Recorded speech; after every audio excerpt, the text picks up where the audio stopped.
اور جلسہ گاہ کے اندر تشریف لائے ہوئے مہمانان مکرم، ہمارے نوجوان بھائی اور ہمارے بزرگ لوگ اور ہماری انتہائی ادب و احترام کے ساتھ پردے کے اندر بیٹھی ہوئی ہماری مائیں اور بہنیں، اللہ رب العزت نے ہمیں اس دنیا کے اندر مبعوث فرما کر ہمیں اور آپ کو، تمام انسانوں کو، خواہ انسانوں میں مرد ہو یا عورتیں، بوڑھے ہو یا نوجوان، تمام کے تمام انسانوں کو اللہ نے شریعت کا مکلف بنایا۔ اور میں آپ کو بتاتا چلوں کہ اللہ رب العزت نے اس روئے زمین پر سب سے بہترین اور پاکیزہ کتاب قرآن پاک کو نازل فرمایا۔ آقا نامدار محمد عربی صلی اللہ علیہ وسلم نے اس احادیث مبارکہ کے پیش نظر ارشاد فرمایا، حاملوا رعیت الاسلام حاملوا رعیت القرآن فمن اکرمہ اکرم اللہ ومن اہانہ فعلیہ لعنت اللہ، کہ اللہ نے دنیا کے اندر سب سے بہترین اور پاکیزہ کتاب قرآن پاک کو نازل فرمایا اور ارشاد فرمایا کہ جو انسان اس دنیا کے اندر قرآن کریم کا احترام کرتا ہے، جو مسلمان اس دنیا کے اندر قرآن کریم کا احترام کرتا ہے، جو مسلمان اس دنیا کے اندر قرآن کریم کے مطابق اپنی زندگی کو ڈھالتا ہے، جو انسان اس دنیا کے اندر قرآن کریم کے مطابق اپنے معاشرے کو چلاتا ہے، جو انسان اس دنیا کے اندر قرآن کریم کے مطابق اپنے لباس کو اختیار کرتا ہے، جو انسان اس دنیا کے اندر قرآن کریم کے مطابق اپنے عمل کو کرتا ہے، اللہ رب العزت نے ارشاد فرمایا کہ وہ دنیا کے اندر اکرام کے لائق ہے، عزت کے لائق ہے، احترام کے لائق ہے۔ اللہ رب العزت نے اس دنیا کے اندر قرآن کریم نازل فرمایا اور ارشاد فرما دیا کہ جو انسان اس دنیا کے اندر قرآن کریم کا احترام کرے گا، اللہ رب العزت اس کو اس دنیا کے اندر عزت عطا فرمائیں گے۔ کیسے قرآن کریم کا احترام کرنا چاہیے، میں آپ کو بتاتا چلوں۔ قرآن کریم ایک ایسی واحد کتاب ہے جو انسانوں کو ہدایت کے لیے اتاری گئی۔ قرآن کریم ایک ایسی واحد کتاب ہے جو انسانوں کو ضلالت سے، گمراہی سے نکال کر سیدھے راستے کی طرف لے جاتی ہے۔ قرآن کریم ایک ایسی دستور ہے، ایک ایسی بہترین اور بابرکت کتاب ہے جو انسانوں کو راہ راست دکھلاتی ہے۔ قرآن ہمارے لیے ایک نمونہ ہے، تمام انسانوں کے لیے ایک نمونہ ہے۔ قرآن کریم ہمیں چلنے کا طریقہ سکھاتی ہے، قرآن کریم ہمیں بیٹھنے کا طریقہ سکھاتی ہے، قرآن کریم ہمیں کاروبار کرنے کا طریقہ سکھاتی ہے۔ یہ قرآن کریم ایسی کتاب ہے جو ہمیں معاشرے کے اندر رہ کر زندگی گزارنے کا سلیقہ سکھاتی ہے۔ قرآن کریم یہ ایک ایسی کتاب ہے جو ہمیں اور آپ کو آپس میں میل و محبت کا اور اخوت کا پیغام دیتی ہے۔ قرآن کریم ایک ایسی کتاب ہے جو ہمیں برائی سے روکتی ہے اور اچھائی کا حکم دیتی ہے۔ قرآن کریم ایک ایسی کتاب ہے ہمیں آپ کو اور تمام انسانوں کو اچھائی اور نیکی کے راستے پر لانے کے لیے ہر وقت گامزن رہا کرتی ہے۔ میرے مسلمان بھائیوں، لیکن جہاں اللہ رب العزت نے قرآن کریم کو اتنا بابرکت اور محترم بشان کلام دنیا کے اندر نازل فرمایا، ہمارے معاشرے کے اندر اگر دیکھا جائے تو دنیا کے اندر سب سے زیادہ ہماری نا اتفاقی، ہماری بے حرمتی، ہمارے نا اتفاقی اور ہماری بے حرمتی قرآن کے ساتھ ہوا کرتی ہے۔ میں آپ کو مثال کے ساتھ بتاتا چلوں، آپ نے یہ سمجھ رکھا قرآن کریم ایک ایسی کتاب ہے جو مردوں کو بخشوانے کے لیے نازل کی گئی ہے۔ ہم اور آپ یہ سمجھتے ہیں قرآن کریم یہ جھاڑ پھونک کی کتاب ہے۔ آپ معاشرے میں دیکھیں، جب کوئی بیمار پڑتا ہے وہ امام صاحب کے پاس جاتا اور کہتا ہے اے امام صاحب قرآن کی کچھ آیتیں پڑھ کر کے اس بچے کو دم کر دیا جائے۔ ہاں ہاں، آپ نے یہ سمجھ رکھا ہے قرآن کریم بیماروں کو شفا کرنے کی کتاب ہے۔ آپ نے یہ سمجھ رکھا ہے قرآن کریم مردوں کو بخشوانے کی کتاب ہے۔ ہاں ہاں، افسوس کے ساتھ یہ کہنا پڑتا ہے اس میں ہمارے نوجوان شامل ہے، ہمارے بزرگ شامل ہے، ہمارے ماں اور بہنیں تمام کے تمام اس چیز میں شامل ہے کہ ہم نے اور آپ نے یہ سمجھ رکھا ہے کہ قرآن کریم صرف مردوں کو بخشوانے کے لیے کتاب رہ گئی ہے۔ افسوس کے ساتھ یہ کہنا پڑتا ہے کہ رب کائنات نے اعلان کیا تھا جو قرآن کریم کو اپنا مقصد بنا لے، جو قرآن کریم کو تلاوت کرتے رہے، میں ان کی دنیا بھی کامیاب بناؤں گا، میں اس کی آخرت بھی کامیاب بناؤں گا۔ قرآن یہ کھلے الفاظ میں اعلان کرتا ہے جو مجھے پڑھتا ہے وہ حافظ بن جاتا ہے، جو مجھے سمجھتا ہے وہ عالم بن جاتا ہے، اور جو مجھے سمجھ کر کے پڑھتا ہے وہ مفسر بن جایا کرتا ہے۔ قرآن کریم یہ روزانہ اعلان کرتا ہے اگر تم میری حفاظت کرو گے میں تمہاری دنیا کے اندر بھی حفاظت کروں گا، اور کل قیامت کے دن تمہاری حفاظت کے لیے میں ہر وقت تیار رہوں گا۔ معزز مسلمانان کرام اور پردہ نشین ہماری مائیں اور بہنیں، آج کے اس پرفتن دور میں اگر سب سے زیادہ ظلم زیادتی کی جا رہی ہے تو میں یہ سمجھتا ہوں جو اللہ کی کتاب سب سے بابرکت کتاب ہے اس کے ساتھ ظلم زیادتی ہو رہی ہے۔ ہمارا نوجوان قرآن کریم کی تلاوت نہیں کرتا، ہمارا بزرگ قرآن کریم کی تلاوت نہیں کرتا، ہماری مائیں اور بہنیں قرآن کریم کی تلاوت نہیں کرتی، ہماری بچیاں قرآن کریم کی تلاوت نہیں کرتی۔ اللہ نے یہ اعلان کیا تھا قرآن کریم ہدایت کی کتاب ہے، قرآن کریم گمراہی کو دور کرنے کی کتاب ہے۔ آج ہمارے نوجوان اس پرفتن دور میں، الیکٹرونک دور میں موبائل پر کئی گھنٹے لگا دیا کرتے ہیں، فحش باتوں کو سننے کے لیے، فحش ویڈیو کو دیکھنے کے لیے ہمارا نوجوان سرگردہ ہے، اور کئی گھنٹے فحش باتوں کو سننے کے لیے، فحش کلام کو اپنے ذہن و دماغ میں اتارنے کے لیے کئی گھنٹے ضائع اور برباد کر دیا کرتے ہیں۔ لیکن انہیں یہ توفیق نہیں ہوتی کہ جس کلام پاک کے بارے میں رب ذوالجلال نے یہ اعلان کیا تھا کہ ابھی تم مجھے پڑھو میں تمہیں ہدایت کے راستے پر لاؤں گا، تم مجھے پڑھو میری تلاوت کرو میں تمہارے دلوں کے اندر نور کو پیدا کر دوں گا۔ قرآن یہ بار بار اعلان کرتی ہے کہ تم مجھے تلاوت کرو گے میں تمہاری زندگی بھی سنواروں گا اور تمہاری آخرت بھی سنواروں گا۔ لیکن افسوس کی بات ہے کہ ہم لایانی باتوں میں، ہمارا نوجوان لایانی باتوں میں، فضول کی باتوں میں، چائے کی دکانوں پر بیٹھ کر گھنٹوں اپنے وقت کو ضائع کر دیتے ہیں۔ ہماری مائیں اور بہنیں بھی کان کھول کر کے سنے، وہ جہاں 3 عورتیں اور مائیں بہنیں جمع ہو جایا کرتی ہے، ایک دوسرے کی برائی بیان کرتی ہے اور گھنٹوں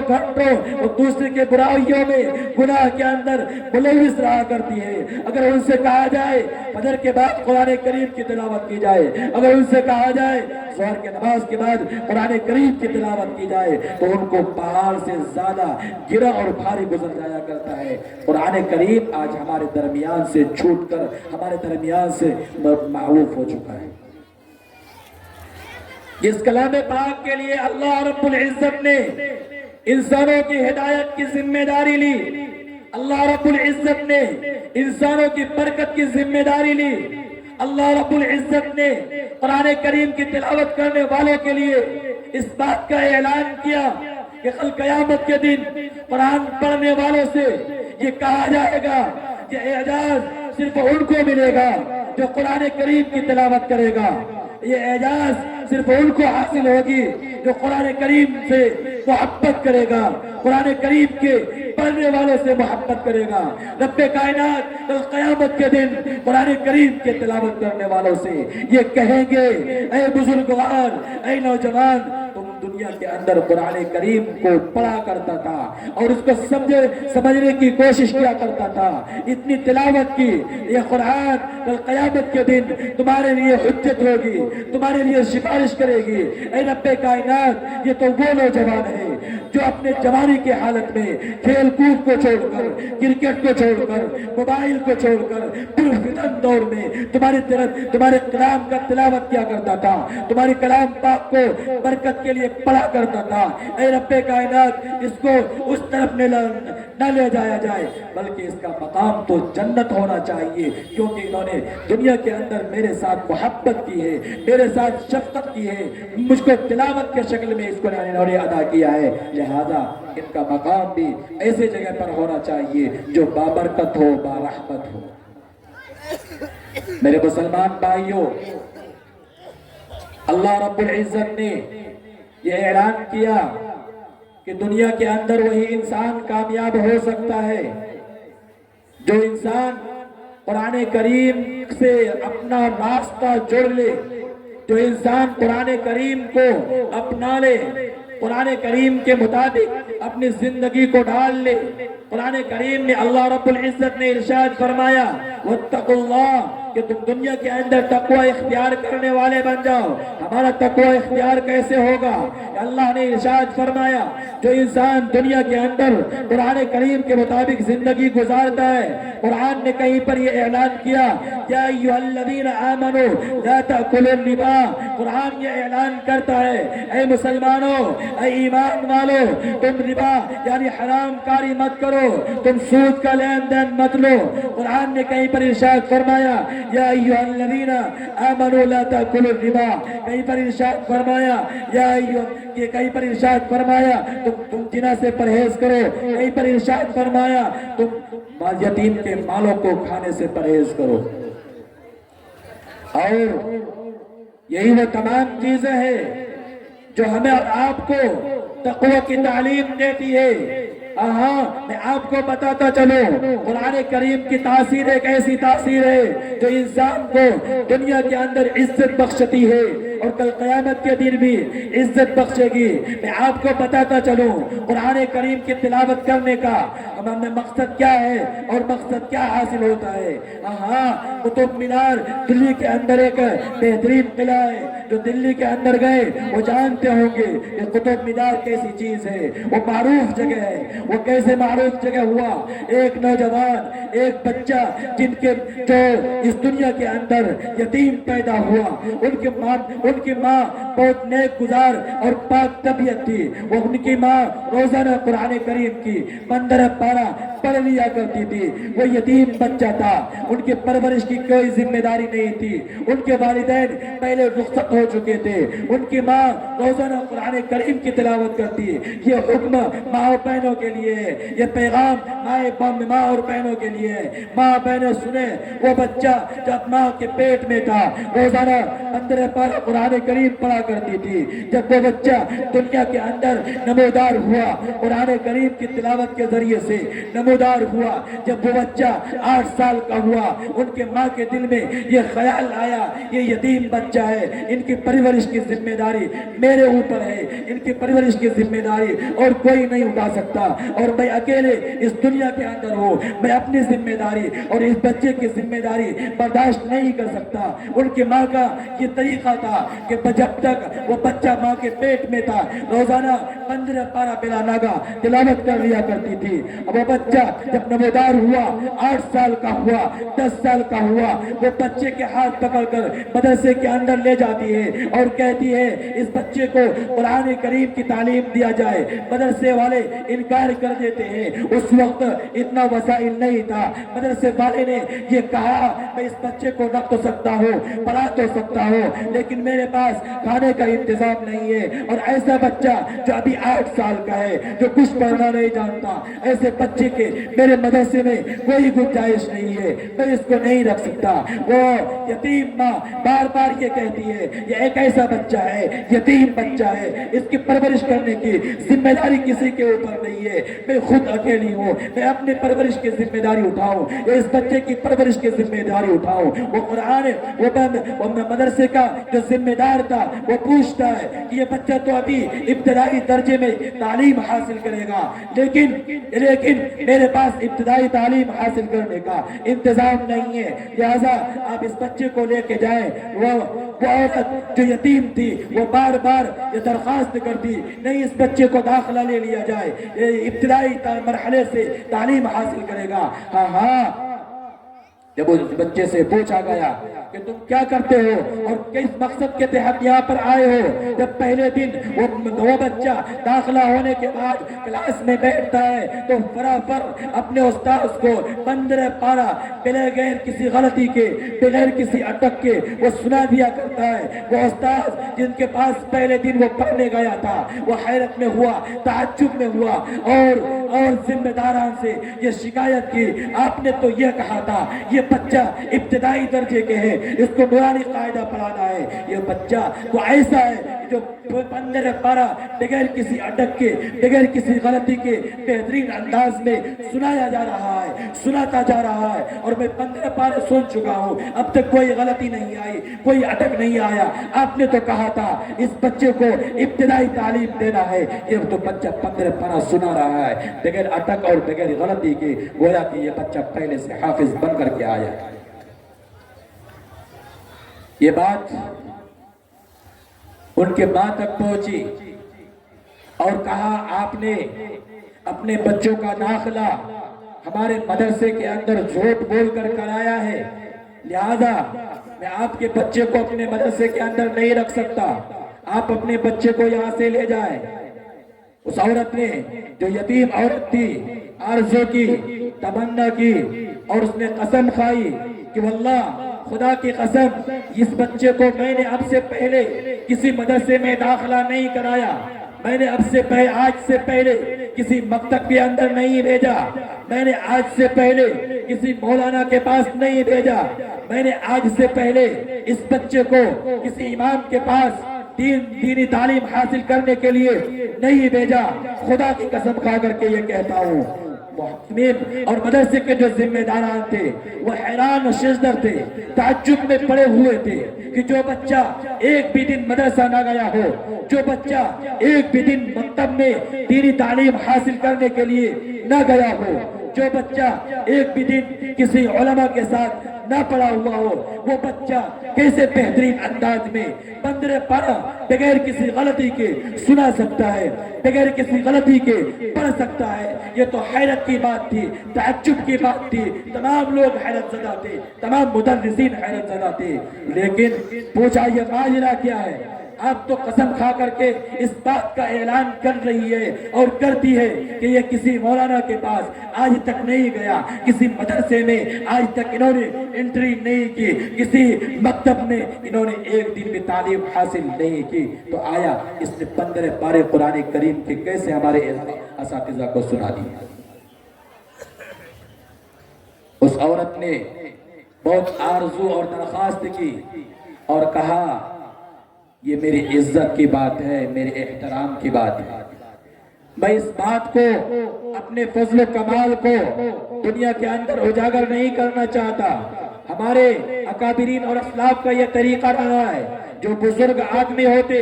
اللہ والا آدمی ہوتے، وہ اپنے للہیت کو، اپنے اخلاص کو کسی انسان کے سامنے نہیں رکھتے، وہ اپنے آپ کو کبھی بڑا نہیں سمجھتے۔ وہ عورت اللہ کے ساتھ تعلق رکھنے والی تھی، ان کے دلوں میں خشیت اللہ تھی، وہ قرآن کریم کی تلاوت کیا کرتی تھی، وہ تہجد کی نماز ادا کیا کرتی تھی۔ ہاں جو عورت پورے 15 پارہ روزانہ مکمل ادا کرے، بڑا کرے، اور اس کے پیٹ میں ایک بچہ ہو جو نشو نما ہو رہا ہو، ان کے دلوں کے اندر ان کی زبان کی تاثیر، ان کے اخلاص کی تاثیر، ان کے زبان میں وہ کلمات داخل ہو گئے۔ اس عورت نے اپنے راز کو ظاہر کیا اور کہا کہ مولانا حقیقت بات تو یہی ہے کہ میں نے اس بچے کو کبھی کسی مدرسے کے اندر داخل نہیں کیا، میں نے اس بچے کو کبھی کسی مدرسے کے اندر نہیں بھیجا، میں نے اس بچے کو کبھی کسی مکاتب کے اندر نہیں بھیجا۔ حقیقت بات یہ ہے میرا یہ معمول تھا کہ جب سے یہ بچہ میرے پیٹ میں تھا میں ہر روز صبح سویرے اٹھتی، نماز ادا کرتی، تہجد کی نماز پڑھتی اور قرآن کریم کی تلاوت کرتی، اور میرا یہ معمول تھا کہ میں روزانہ کم از کم 15 پارہ قرآن کریم تلاوت کیا کرتی تھی۔ اللہ نے اسی قرآن کریم کی تلاوت کے برکت سے جو میرے رحم میں بچہ تھا اور نشو نما پا رہا تھا، اس قرآن کریم کی تلاوت کے برکت سے اللہ نے ان کے ذہن کے اندر اس کے رگو ریشے کے اندر قرآن کریم کی برکت کو ڈال دیا۔ آج یہ بچہ قرآن کریم کی تلاوت کر رہا ہے، یہ پہلے کے قرآن کریم میرے پڑھنے کی وجہ سے کر رہا ہے۔ اللہ رب العزت نے قرآن کریم کی تلاوت کے اندر وہ تاثیر رکھی ہے، اور میں بتاتا چلوں کہ وہ جو 15 پارے کے حافظ تھے، 8 سال کا بچہ ماں کے پیٹ سے 15 پارے حفظ کر کے آیا تھا، وہ بچہ ان کے دلوں کے اندر اللہ نے وہ خشیت ڈالی کہ وہ آگے چل کر کے بہت بڑے بزرگ بنے، اور اس کا نام قطب الدین رکھا گیا، اور اسی کے نام پر دلی کے قطب مینار کو منعقد کیا گیا اور قطب مینار کو بنایا گیا۔ آج آپ اگر پرانے مؤرخ اور پرانے تاریخ لکھنے والوں سے پوچھیں گے، وہ تاریخ کے حوالے سے بتائیں گے اصل یہ قطب مینار انہیں حضرت مولانا قطب الدین صاحب رحمت اللہ علیہ کے یادگار میں بنایا گیا تھا۔ اللہ نے ان کو وہ اعجاز بخشا کہ اس قطب مینار کو ہم اور آپ بڑی دلچسپی کے ساتھ دیکھنے کے لیے جاتے ہیں اور وہاں کا معائنہ کرنے کے لیے جاتے ہیں۔ تو خلاصہ کلام یہ تھا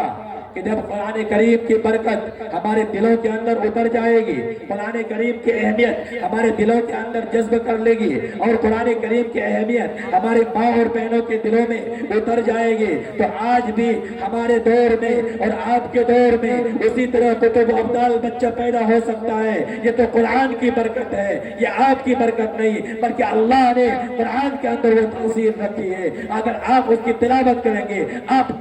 کی نسل سدھر جائے گی، آپ ان کو پڑھیں گے آپ کی نسل بھی اس کو پڑھے گی، اور اگر آپ اس کو ضائع کر دیں گے، اس کی تلاوت کو چھوڑ دیں گے، اور آپ کی نسل بھی اس کی تلاوت کو چھوڑ دیں گے، اور پھر ہمارے اور آپ کے علاقے میں قرآن کریم ایک صرف کتاب بن کر کے رہ جائے گا، وہ ہدایت نہیں رہے گی، روشنی نہیں رہے گی، وہ صرف ایک ایسی کتاب بن کر کے رہ جائے گی کہ پورے سال میں صرف شب برات کے وقت اس کو نکالا جائے، ایک مرتبہ پڑھا جائے، اور پھر اس کو بہترین سے کپڑے میں لپیٹ کر اس کو بہترین جگہ پر تاپ میں رکھ دیا جائے، پھر پورے سال اس کو دیکھنے کی ضرورت نہیں، اس پر دھول بیٹھ جائے اس کو ہٹانے کی ضرورت نہیں، اس پر مکھی بیٹھ جائے اس کو بھگانے کی ضرورت نہیں، ہاں اس میں کیڑے لگ جائے اس میں دیمک لگ جائے اس کو بھگانے کی ضرورت نہیں ہوتی ہے، اس لیے کہ ہم اور آپ کلام اللہ سے، اللہ کے کلام سے اتنا دور ہے کہ پورے سال ہم اس کو کھول کے نہیں دیکھتے، بلکہ اللہ نے یہ اعلان کیا ہے قرآن کریم دستور ہدایت ہے، ان کو روزانہ دیکھا جائے، کم سے کم روزانہ پڑھ نہیں سکتے، ایک مرتبہ محبت کے نگاہ سے قرآن کو دیکھنا یہ بھی ثواب ہے۔ ہم اور آپ آج اس پروگرام سے عہد کر کے جائے کہ روزانہ صبح سویرے ایک آیت ہو، 2 آیت ہو، 3 آیت ہو، کچھ نہ کچھ قرآن کریم کا تلاوت کے معمول بنائیں گے، اور ہماری مائیں اور بہنیں بھی اس پروگرام سے یہ عہد لے کر کے جائیں، ہمارا معمول یہ رہے گا کہ کم از کم روزانہ ایک چھوٹی سی سورت قل هو اللہ احد اللہ الصمد لم یلد ولم یولد ولم یکن له کفوا احد، کم سے کم اتنا پڑھیں گے، لیکن روزانہ پابندی کے ساتھ معمول کے ساتھ پڑھیں گے، پھر دیکھیے اللہ رب العزت آپ کے عمروں کے اندر برکت عطا فرمائے گا، آپ کے رزق کے اندر برکت عطا فرمائے گا، آپ کے خزانے کے اندر برکت عطا فرمائے گا، اور اس قرآن کریم کے برکت سے آپ کے گھروں کے اندر بھی رحمت اور برکتوں کا نزول ہوگا۔ اللہ رب العزت سے دعا کریں کہ اللہ تبارک و تعالی ہمیں اور آپ کو کہنے سننے سے زیادہ